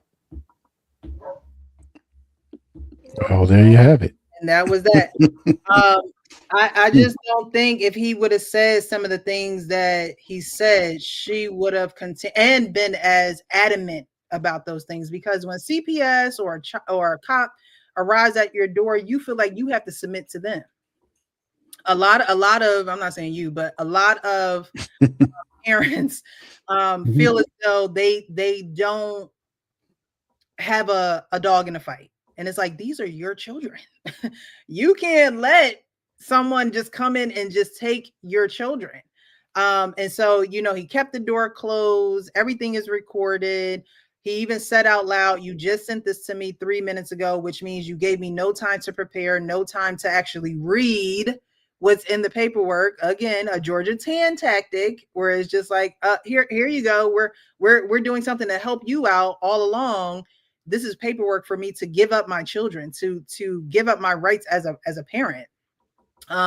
So, and he said, I have the civil rights attorneys. I'm definitely going to take action, sue you guys. I have the money to actually do this. He said all the right things for her to turn around and walk away.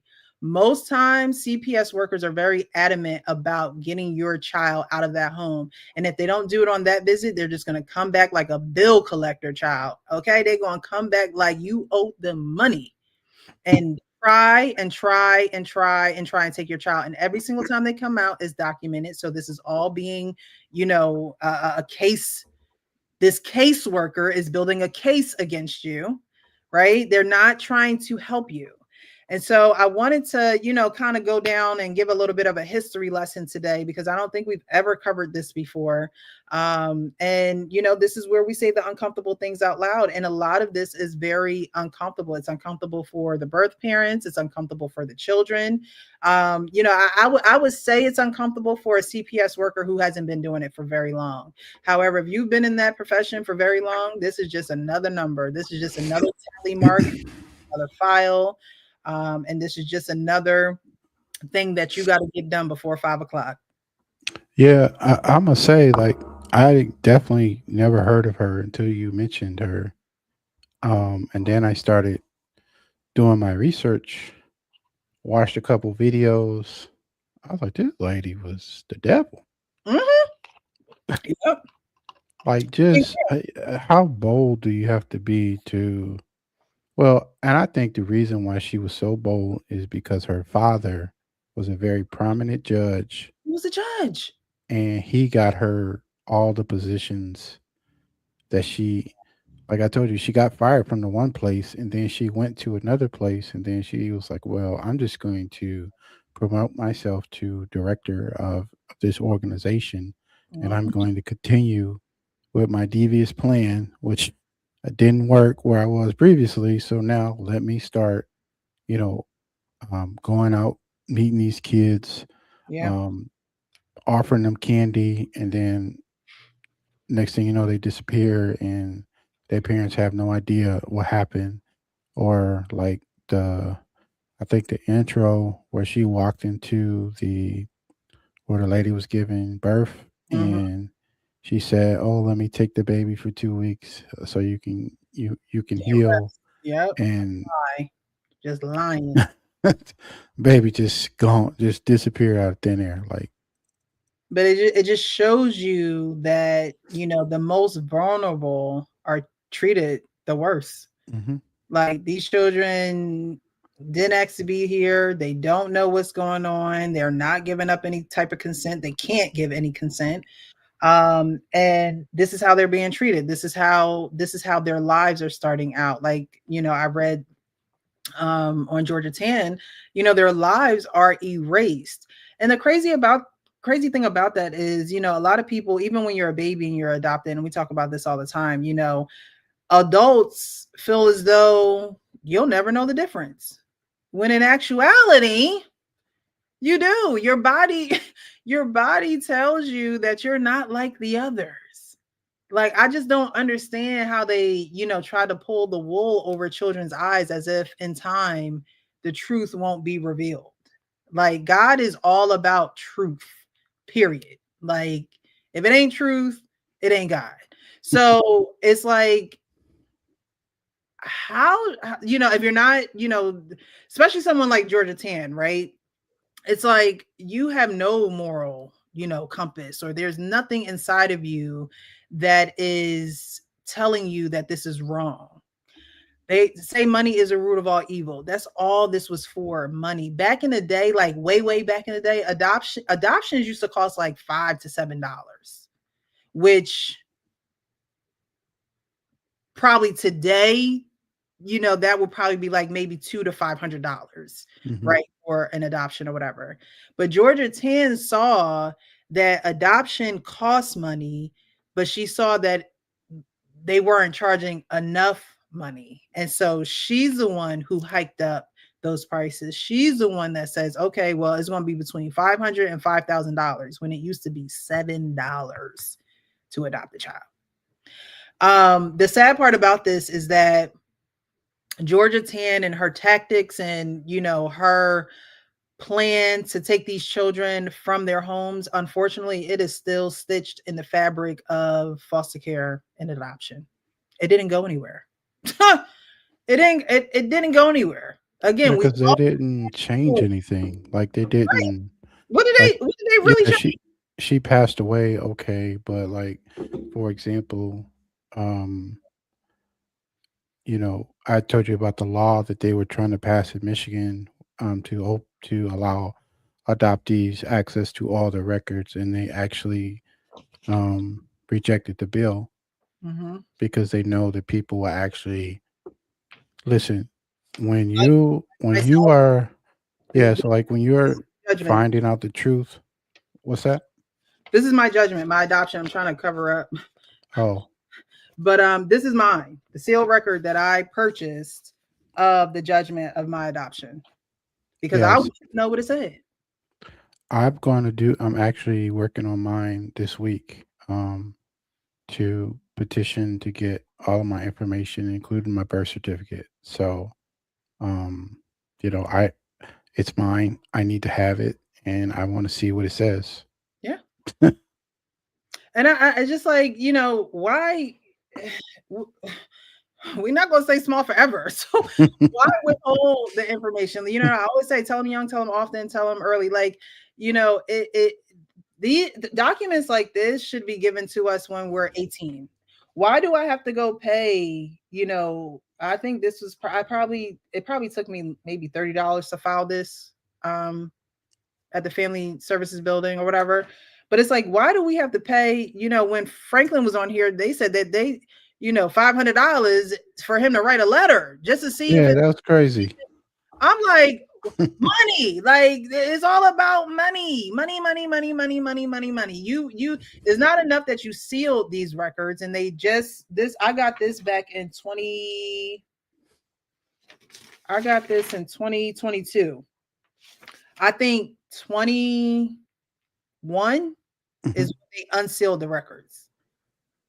So, you know, we have to pay, and don't get me wrong, I understand the court systems and you know, having to file certain motions and complaints and judgments and things of that nature. Everybody got to make their money. I understand that. But at the same time, if your parents aren't forthcoming with this information, your adoptive parents aren't forthcoming with this information, this is information that you have to pay for. I feel like if an adoptee is coming to get their information, can we get a discount? Hook us up. Like, come on. Can you waive the first fee or something? Like, can I claim this on my taxes? Can I then get it back? Like, when I register my car? Like, come on, you know? 48 pages is what exactly is in, because the only thing this paper says is 3 pieces of paper.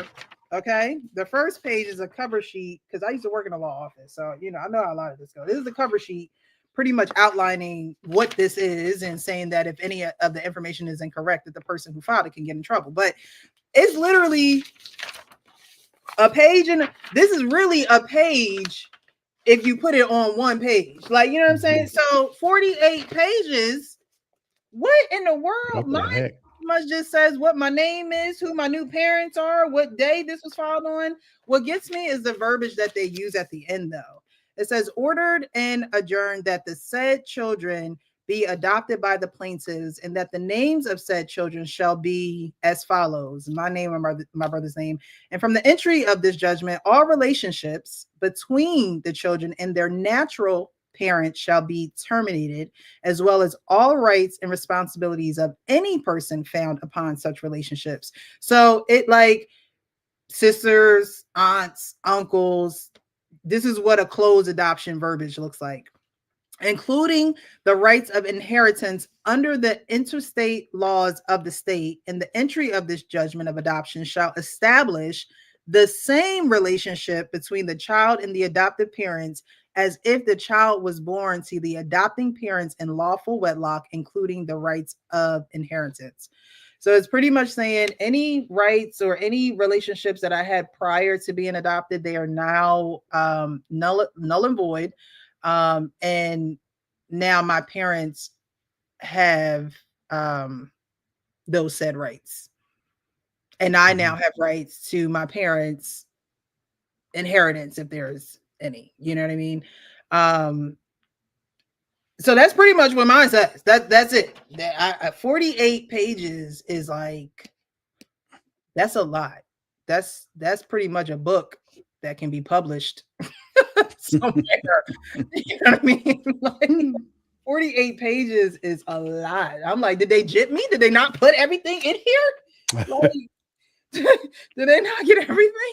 Or maybe I didn't get, this is just a judgment. So maybe I didn't. Maybe there are other things that are, in a file sitting somewhere that I just don't know that they're there or don't know what to ask for. I don't know.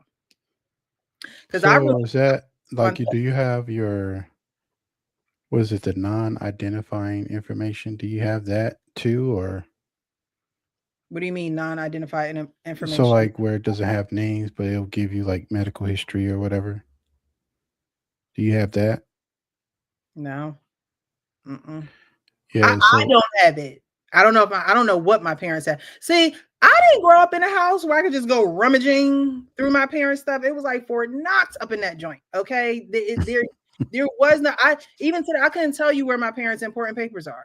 Like, I know you talk about all the time, like, have this conversation, but I couldn't tell you if something was to happen. I wouldn't know where to look, where to go. I wouldn't know. So maybe they have, I'm sure my parents have that information, but it's never been shared with me and probably never will be. If they had this conversation again. I'm telling you. Names, I've never had names. I don't even the only names that I have are in my life book. And like I said, before we got placed into foster care, our great aunt took care of us, but then she passed away.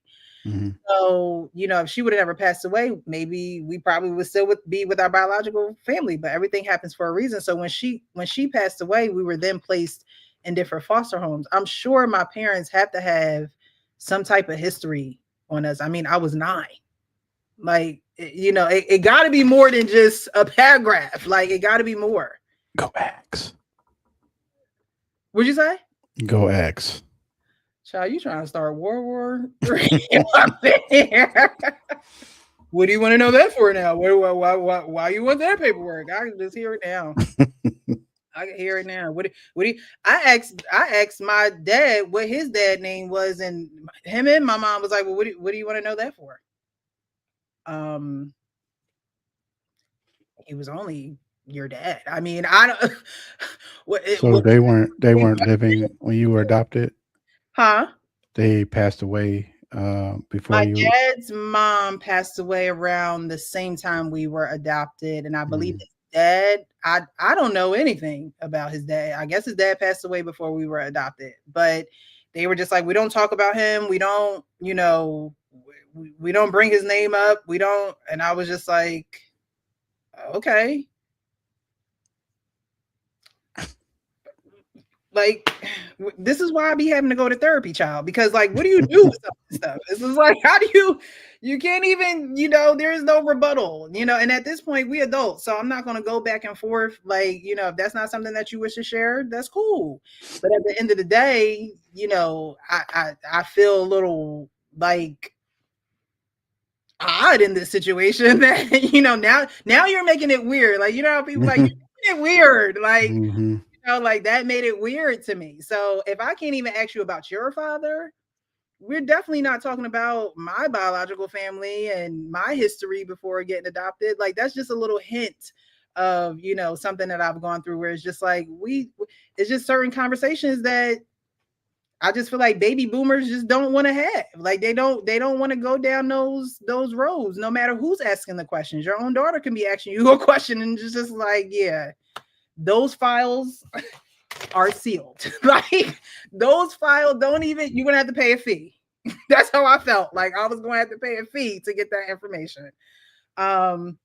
So when foster care, adoption, when all of that is started and rooted in lies and secrecy and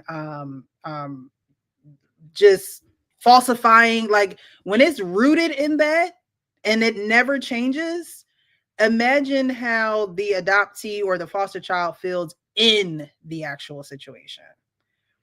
Right. So that's why we have these conversations for people who are not aware or people who do not know. They always say, oh, well, you're lucky or you had a great life. And those things are true. But a lot of things can be true at one time. There are a lot of things that can be true at one time. And I believe that having these conversations, we're better for having these conversations rather than not. Because again, the body keeps score, and the more you hold in, I believe the more sick you'll become, whether it's in your thoughts, whether it's in your body, you'll become sick because you're trying to hold in truths that are trying to get out some way, form, shape, or another. So just release the truth. What they say, the truth will set you free. The truth will set you free, for real. Yeah, go get the truth. Get the truth. Get the Yeah, truth. you go get the truth. Look, I could go get the truth. Look, I had to go around them to get this. Like sometimes we gotta do what we gotta do to get what we need. It's just one of those things. Sometimes we just gotta do what we gotta do. My file was sealed, but the law changed so many years ago. Wow. Definitely is a book. Yes, that's definitely a book. Like it would take me a while. Like, don't disturb me. I'm reading. Leave me alone. I'm reading. But yeah, we gotta do what we gotta do. But it's just a part of our journey. It's crazy how those who are not adopted, those who have never been in foster care don't even realize the searching and the answers and the things that we search for, that they don't even have to search for. It's not something that they have to even think about doing, unless somebody lying to you and you caught wind of it, or you just feel like, and sometimes people are not necessarily adopted, but your mom and your dad might not be your mom and your dad. That part. You don't necessarily have to have a judgment of adoption to be in the boat that we're in. Again, lies, a system based off of lies and falsifying and twisting words and twisting the truth. If that's in the history of America, it's going to stay there until somebody does something about it. And if you ain't got the money, like old boy said, your problem is I got the money to fight you. You know what I mean? One of the first videos we show, or the second video we show, $83 billion market. I ain't got $83 billion to change it. You know what I'm saying? So we got to have these conversations, and we got to spread the awareness that, this is something that is still happening in this system in all 50 states. And they just haven't done anything since 1950. No. Which is wild. Yeah, I thought the story was interesting because I feel like more people need to know about, because actually adoption was really for people who were really rich. It came from the Roman Empire, and the way that they would keep their their inheritance growing and going down to the next line, they would adopt someone so they could actually inherit it. Mm-hmm. And so it was really rare back in that time, and when Georgia Tann started doing all of this, because it was really for people who were well off, to adopt. And she started targeting the people who weren't, Yeah, so exactly. harder for them to fight for their job. They don't have the resources, they don't have the money, so it's a sad world we live in, but the more you know, the more you grow. So, I'm not quite sure how we can fix this broken system of ours, other than spreading awareness, getting involved. Like I said, that program CASA, every state has it. CASA, CASA, CASA. And if you're looking for any literature, because y'all know I like to read, there is a book that is similar to the Georgia Tann story, and it's called Before We Were Yours by Lisa Wingate. So it kind of goes more in depth into that time frame and that time era in the Georgia Tann black baby market trafficking of babies. So if you're interested, definitely get that book to read more on it. But that's our show. That's our show for this evening. I know it's not usually adoption and foster care is heavy. Every topic that we talk about is a heavy topic. So, I'm not even going to need a little history lesson. Yeah. Nothing wrong with that. More so of a history lesson. If you guys want to support the channel, you can definitely do so. Cash App is flowing on the bottom. But yeah, tonight was definitely a history lesson into Georgia Tann and how thousands of children, over 500 children died, but thousands of children were taken, trafficked, information changed, names changed. Some parents were told that they children died. Like, it's just, it's a mess, and it's a shame. And some of these people will never know their origins. There are people like Ric Flair. Wait, is Ric Flair still alive? I don't, is he still alive? I don't know. I'm not. Because you got to think so. The 1950. That's that's about 10 years before my parents were born. So yeah, like those people are still around, and they'll never know. They'll never know their origins, their biological origins. But again, like I said, the body knows. The body knows that something's not right. And as you get older, your inner voice is going to get louder and louder and louder and louder. Unfortunately, in this case, though, that inner voice will get louder, but you won't have any information or any family or anything to reference on your biological side to actually, soothe that inner voice. And so that's the messed up part about this. We were adopted.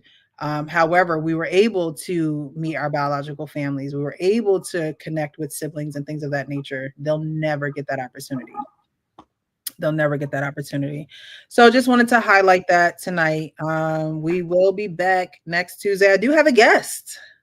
We have a guest next week. Hopefully we'll have two. I'm still in communication with one lady. Me and her have to connect. It's just been a busy week. So hopefully Friday, me and her will be able to get the opportunity to discuss how we're going to do this. But our guest next week, talked about it today. He was like, sign me up. I'm actually someone I work with. He just started. Like, this is only his second week at the job, but I found out that he's an adoptee and he's very open about his story and things of that nature. So I love people who are just willing to share. Adoptees, we don't ask for much, honestly. We just want somebody to be able to hold some space for us. That's it. Hold some space for us. So next week we will be holding space for Manny is his name. He'll be on our panel next week, and hopefully we'll be having Kristen as well. But if not, we'll schedule her at a different time. And I'll see who else can join for next week. I like to have a panel, like to have different stories and things of that nature. But if it's just and you and I, that's fine as well. I'll definitely, collect some videos that we can react to as adoptees and give our perspective. But we'll definitely be hearing Manny's story next Tuesday at 9 p.m. Central. Cool. Can't wait for it. Yeah, I'm excited too. I was just so excited today at work. Like, yes, I can't wait. And then Friday, I think we said in the office we were going to do a happy hour. So of course we're going to have something to talk about, him and I at least. We're not going to talk about it with all the coworkers, but have something to talk about on Friday when we go have a little happy hour. So I'm excited about that. Excited about next week. Well, guys, that is our show. Join us next week. Don't miss next week's show. It's going to be a good one.